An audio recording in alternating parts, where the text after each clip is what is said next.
स्वर्गीय अविनाश उपासनी चलित वाचनालय द्वारा संचालित नैतिक शिक्षा उपक्रम में आपका हार्दिक स्वागत है। हमारे देश में ऐसी मातृशक्ति हो गई है जिनके कार्य और व्यक्तित्व पर पूरा समाज और राष्ट्र गर्व करता है, जिनकी सूझबूझ और आत्मशक्ति ने नारी शक्ति की एक मिसाल कायम कर दी। आज हम वाचन करने वाले हैं पुण्य श्लोक अहिल्याबाई होलकर की जीवनी का। 250 साल पूर्व ईस्वी सन 1754 की घटना। नाना साहेब पेशवा के आदेशानुसार राघोबा दादा, शिंदे एवं होलकर यह 3 महारथी उत्तर भारत के अभियान पर गए थे।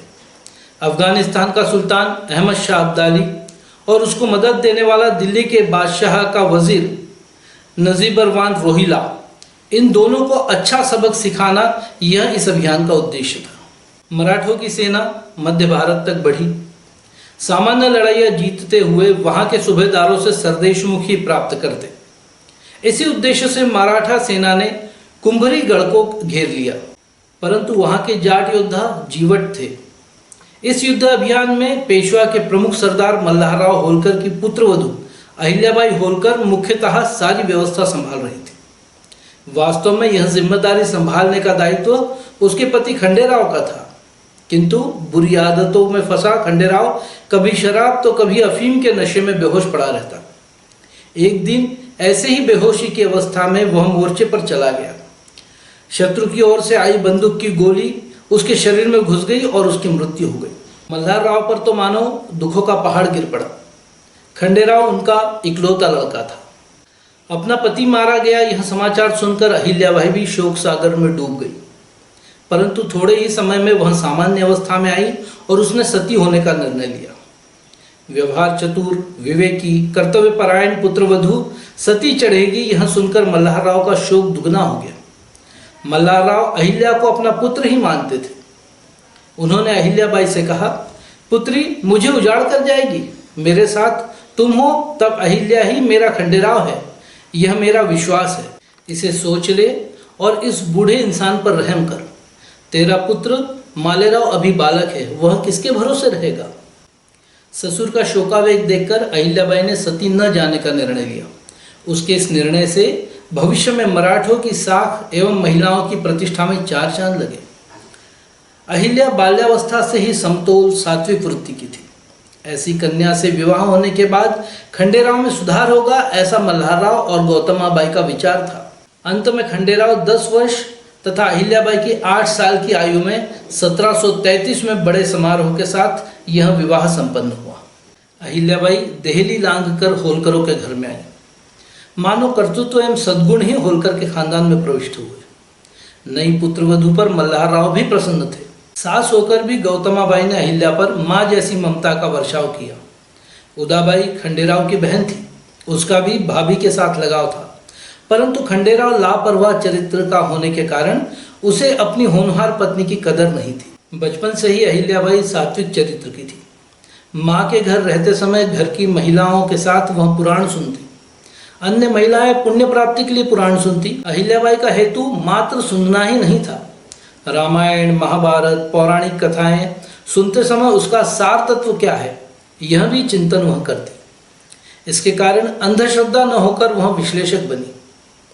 मायके में रहते समय हो सकता है माणको जी अर्थात अहिल्या के पिता ने उसे पढ़ाया लिखाया। वह सामान्य मराठी तथा मोड़ी संभवतः लिखना पढ़ना जानती। इसके कारण ज्ञान अधिक विकसित हुआ। उत्तरायुष्य में उनका लेखन खुला तथा विषय को स्पष्ट करने वाला होता था। अपने पुत्र के बेछूट व्यवहार के कारण उसके विषय में मल्हारराव ने कुछ भी अपेक्षा नहीं रखी थी, परंतु पुत्रवधू की कुशलता देख वह संतोष पाते थे। धीरे धीरे राज्य की व्यवस्था उन्होंने अहिल्याबाई के हाथों सौंप दी। मल्हारराव की पत्नी गौतमाबाई की ऐसी धारणा थी कि अहिल्या के माध्यम से ईश्वर का एक वरदान ही उसे मिला है। घर और राज्य दोनों की व्यवस्था अहिल्याबाई कुशलता से संभालती थी। वह लड़ना भी जानती थी। मल्हारराव के साथ कई अभियानों में वह सहभागी होती थी। सरहिंद, बक्सर तथा कोरे की लड़ाइयों में उसका स्पष्ट उल्लेख मिलता है। इसके कारण नए नए प्रदेश उसे देखने मिले तथा मनुष्य को कैसे पहचानना इसका भी ज्ञान हुआ। ईस्वी सन 1745 में देपालपुर नाम के गांव में अहिल्याबाई ने एक शिशु को जन्म दिया। उसका नाम मालेराव रखा गया। इसके 3 साल बाद एक बालिका को अहिल्याबाई ने जन्म दिया, उसे मुक्ताबाई नाम दिया गया। समय बीतता गया, दोनों बालक बड़े होते गए। अहिल्याबाई ने यथासमय मुक्ताबाई का विवाह करने का विचार किया, किंतु वर चुनते समय उसने एक शर्त रखी। दरबार में उसने ऐसा ऐलान किया कि राज्य में जो चोर लुटेरे हैं उन्हें जो काबू करेगा उससे अहिल्याबाई मुक्ताबाई का विवाह करेगी। यशवंतराव फणसे ने यह शर्त स्वीकार कर चोर डकैतों का खात्मा कर होलकरों की जागीर में शांति और सुरक्षा प्रदान की। अहिल्याबाई ने शर्त पूरी कर मुक्ताबाई का विवाह यशवंतराव से संपन्न किया। 5-6 वर्ष बीतने पर अहिल्याबाई का वैवाहिक जीवन उद्ध्वस्त हुआ। कुंभेरी किले के घेरे में बंदूक की गोली लगकर पति खंडेराव की मृत्यु हुई। आयु और पुत्र शोक के कारण दुखी होने से मल्हारराव ने शनै शनै जागीर की देखभाल अहिल्याबाई को सौंपना प्रारंभ किया। शासकीय लेखा जोखा अहिल्याबाई के नाम होने लगा। इसके कारण अहिल्याबाई के कर्तृत्व की जानकारी पुणे में पेशवाओं तक पहुंची। मल्हारराव की मृत्यु के बाद अहिल्याबाई ने नर्मदा नदी के किनारे बसे तीर्थ स्थल महेश्वर को ही अपनी राजधानी बनाकर वहां रहने लगी।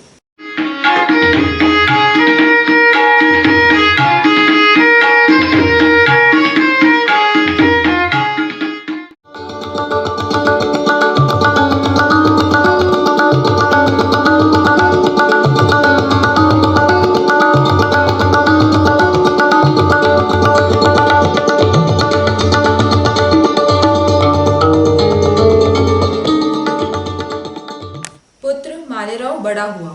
मल्हारराव की मृत्यु के बाद मालवा की सूबेदारी का जिम्मा उसको मिला। 3 जून 1766 के दिन पेशवाओं के आदेश अनुसार उसने अधिकार ग्रहण किया।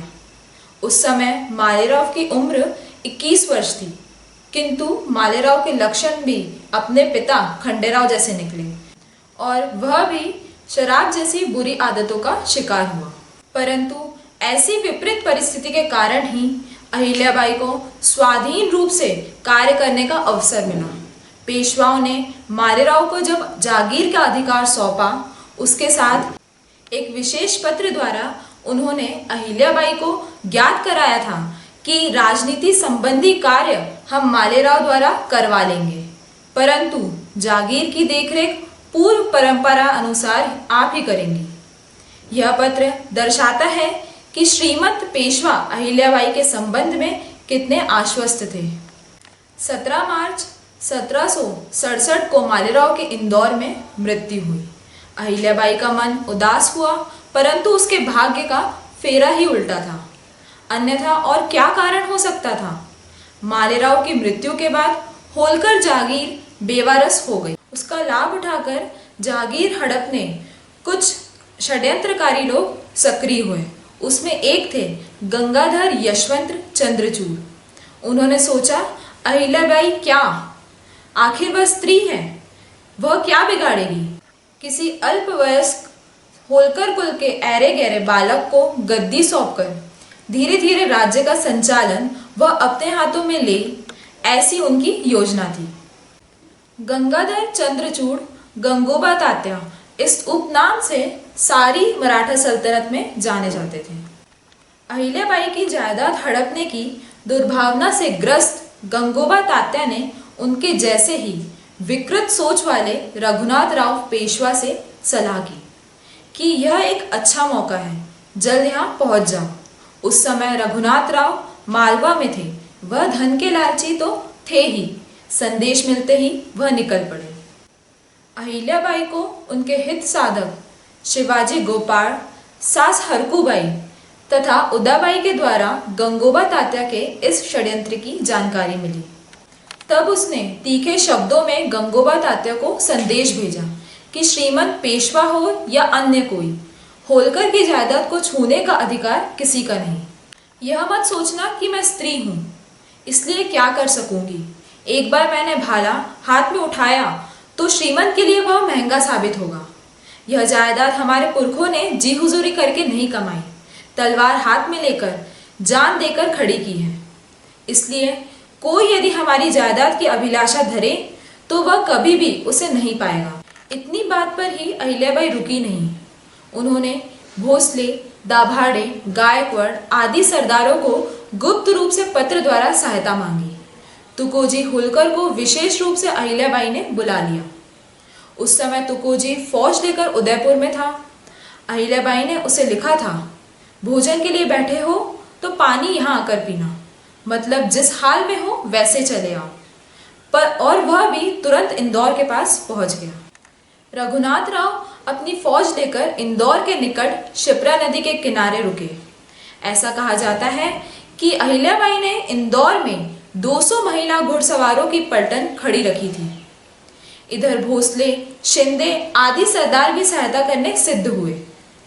तुकोजी होलकर ने शिप्रा किनारे डेरा डाले रघुनाथ राव को इशारा किया कि यदि शिप्रा लांघकर इंदौर में घुसे तो तलवार से तलवार खनकेगी। अहिल्याबाई ने तो विशेष तरीका अपनाया। उन्होंने रघुनाथ राव को संदेश दिया कि क्या आप स्त्री से लड़ोगे, इससे तो तुम्हारा नाम सदा के लिए कलंकित होगा। हार होने पर भी स्त्री होने के नाते मुझ पर कोई दोष नहीं थोपेगा, परंतु आपकी पराभव दुनिया में आपको हंसी का विषय बना देगी। कुल माहौल अपने विपरीत होता देख दिखावटी तौर पर रघुनाथ राव तुकोजी से कहने लगा, मल्हार राव की मृत्यु का दुख व्यक्त करने हम देवी जी से मिलने आए थे। आपने तो बात का बतंगड़ बना दिया। तुकोजी ने उत्तर में कहा, सांत्वना व्यक्त करने आया था तो फौज साथ में क्यों लाई? आप पालकी में बैठ अकेले आइए। अब अपनी प्रतिष्ठा बचाने रघुनाथ राव अंत में पालकी में बैठकर आए। सभी के साथ मिलना जुलना हुआ। रघुनाथ राव 1 महीना इंदौर रहे। अहिल्याबाई ने प्रतिष्ठा अनुरूप उनकी आवभगत की। मन की मन रघुनाथ राव शर्मिंदा हुए। अहिल्याबाई के तेज के सामने मुरझा गए। गंगोबा तात्या की सारी प्रतिष्ठा पानी में मिल गई। पेशवा ने उसे अनकाई के किले में नजरबंद रखा। सारा षड्यंत्र मटियामेट हुआ।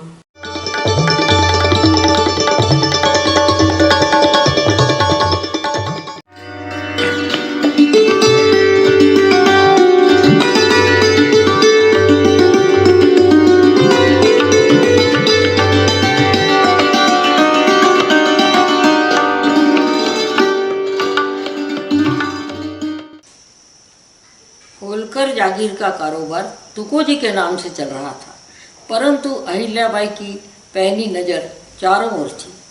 तुकोजी फौज लेकर मुहिम पर निकलते थे। राज्य की व्यवस्था अहिल्याबाई देखा करती। मल्हार राव जब तक जीवित थे वह भी फौज के साथ जाती थी, परंतु मल्हार राव की मृत्यु के बाद वह किसी अभियान में सहभागी नहीं हुई। फिर भी मराठा शासन की ओर से जहाँ जहाँ फौजी अभियान चलते उसकी सारी जानकारी अहिल्याबाई के पास होती। गंगोबा तात्या का षड्यंत्र असफल होकर तुकोजी सूबेदार बना। उस समय अहिल्याबाई 40-42 आयु की थी और मन बुद्धि से परिपक्व हुई थी। बाद में उन्होंने लगभग 28 वर्ष शासन चलाया। इस सारे कालखंड में 1-2 प्रसंग छोड़ दिए तो राज्य में शांति, सुव्यवस्था और न्याय का बोलबाला था। गंगोबा तात्या हो या नारो गणेश हो, जिन लोगों ने अहिल्याबाई के खिलाफ षड्यंत्र रचा उन्हें तो दंड मिला, पर उनके परिजनों के साथ कभी भी अहिल्याबाई ने दुर्भावना नहीं रखी और योग्यता के आधार पर उन्हें काम भी दिया। अहिल्याबाई की अपनी विशेष फौज थी। उसके बल पर उन्होंने रामपुर का विद्रोह शांत किया। यह समाचार जब पुणे पहुंचा तब नाना फडणवीस ने कहा, अब तक अहिल्याबाई के धर्माचरण की चर्चा हम सुनते थे, परंतु आज पराक्रम भी देखा। महिलाओं में शापादपि शरादपि अर्थात धर्म और कार्य, इन दोनों में एक सी निपुण स्त्री अहिल्याबाई ही एकमात्र होंगी। किसी व्यक्ति को अहिल्याबाई स्वयं चुनती। ऐसे सुयोग्य व्यक्ति चुनकर हैदराबाद, श्रीरंगपट्टन, नागपुर, लखनऊ, कलकत्ता, ग्वालियर, उदयपुर, जयपुर आदि दरबारों में वकील के नाते नियुक्त कर इन सारे राज्यों के साथ उन्होंने मित्रता का संबंध प्रस्थापित किया। इस अर्थ से अहिल्याबाई को सहस्त्राक्षी मतलब सहस्त्र आंखों वाली या दूरदृष्टि वाली कहना अतिशयोक्ति नहीं होगी। अहिल्याबाई का भाग्य कुछ विचित्र था। अंतरंग व्यक्तियों का अंतकाल उन्हें देखना पड़ा। एक शोक से मुक्त होते ही दूसरी शोक वार्ता पहुंच जाती। नाती की मृत्यु के बाद उसकी दोनों पत्नियां सती हुई। इसके बाद दामाद का भी निधन हो गया। दामाद की मृत्यु के पश्चात बेटी मुक्ताबाई ने भी सती होकर अपने प्राण त्याग दिए। अपने निकटवर्तियों की मृत्यु और खिलती आयु में लड़कियों का सती होना देखकर अहिल्याबाई की वृत्ति उदासीन बन गई। वह स्वाभाविक भी था। इसके कारण जागीर का उत्तरदायित्व तुकोजी को देकर अहिल्याबाई महायात्रा पर जाने का विचार करने लगी। परंतु धीरे धीरे उसने अपने आप को नियंत्रित किया तथा कारभार में ध्यान बटाने लगी। प्रजा के सुख में अपना सुख मानने के कारण प्रजा के सुख का वह और अधिक ध्यान रखने लगी।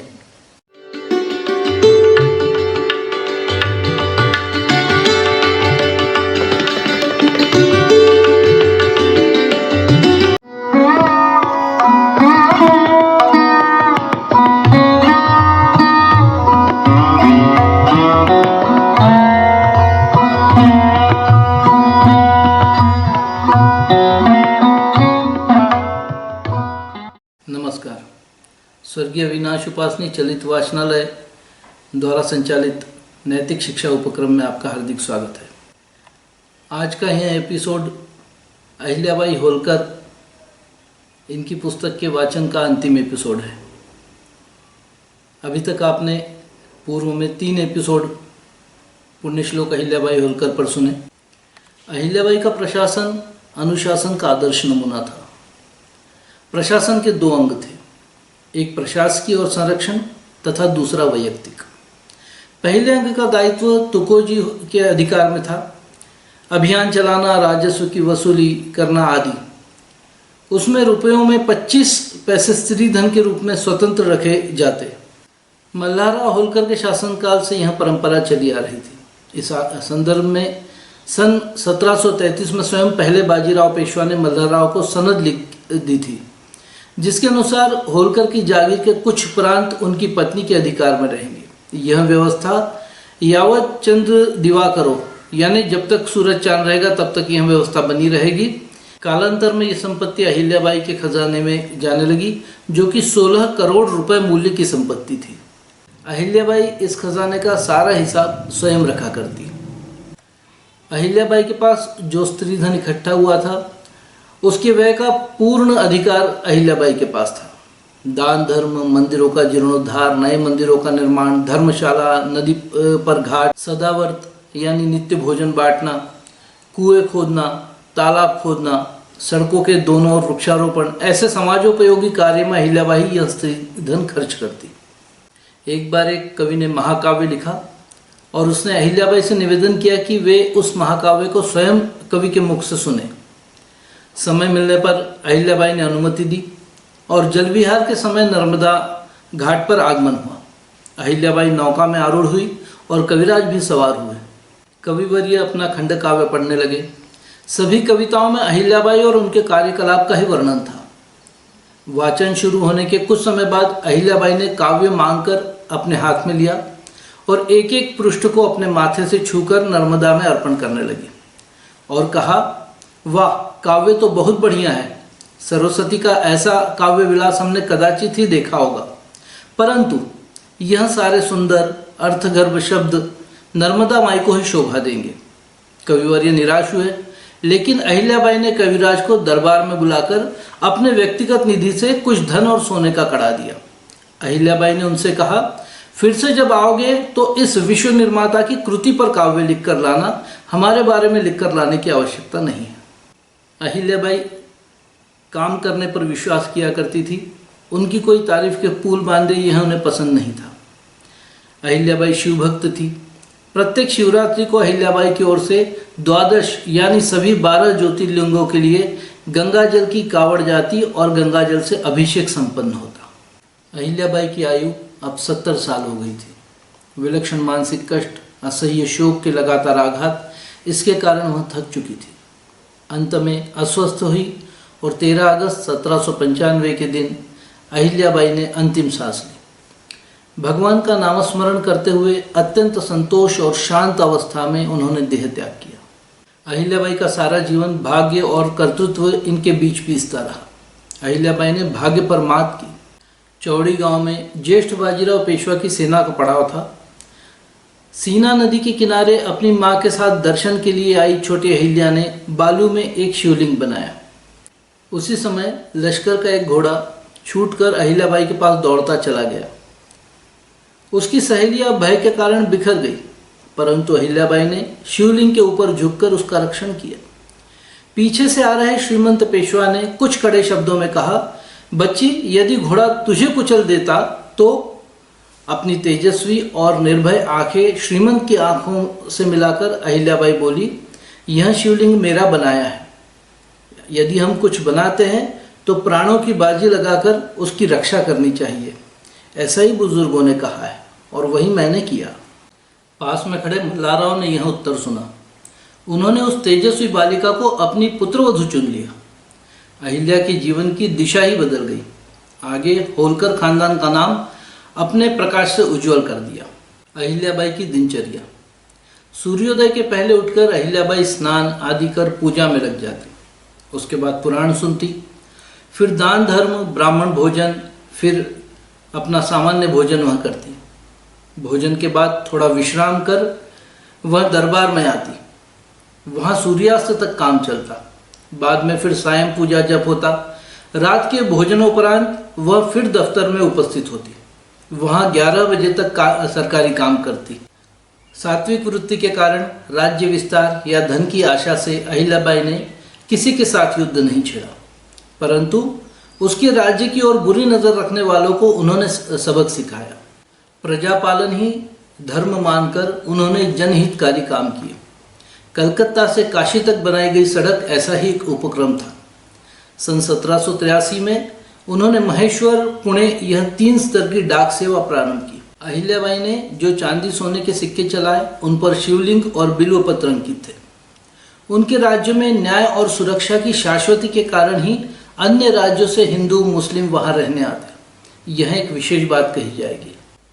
अहिल्याबाई ने सारे भारतवर्ष में मंदिर खड़े किए और काशी, गया, सोमनाथ इन प्रमुख मंदिरों का जीर्णोद्धार भी करवाया। अनेक नदियों पर उन्होंने दर्शनीय व मजबूत घाट बनवाए। स्थान स्थान पर धर्मशाला, सदावर्त यानी भोजन की व्यवस्था, जल सेवा की व्यवस्था की। चिड़ियों को दाना मिले इसलिए कुछ खेत वह अपने व्यक्तिगत निधि से तैयार करवाते। जिन्होंने बहुत बड़े लोकहित के विधायक स्वरूप के कार्य किए हैं, ऐसे व्यक्ति को हम पुण्य श्लोक उपाधि से संबोधित करते हैं। अहिल्याबाई एकमात्र ऐसी महिला है जिसे पुण्य श्लोक की मालिका में स्थान दिया गया है। प्रथम बार मध्य भारत का इतिहास लिखते हुए सर जॉन मैल्कम ने लिखा, जन सामान्य में अहिल्याबाई के प्रति सम्मान देखकर मैंने लोगों से उल्टे सीधे प्रश्न पूछे। सभी का उत्तर एक ही होता, यह स्त्री साधारण शासक नहीं, देवी थी। हमारे प्रतिपालन के लिए ही इन्होंने मानवीय देह धारण की थी। इतने आघात, इतना संघर्ष और इतनी सारी विपत्तियों के बाद भी अपने कर्तव्य पथ पर बिना डरे, बिना रुके, अनवरत चलकर समाज के लिए कार्य करना आसान नहीं होता। और इन्हीं सब के कारण पुण्यश्लोक अहिल्याबाई होलकर इस जगत में अमर हो गई और सदा के लिए लोगों की स्मृतियों में बस गई। उनकी स्मृतियों को शत शत नमन।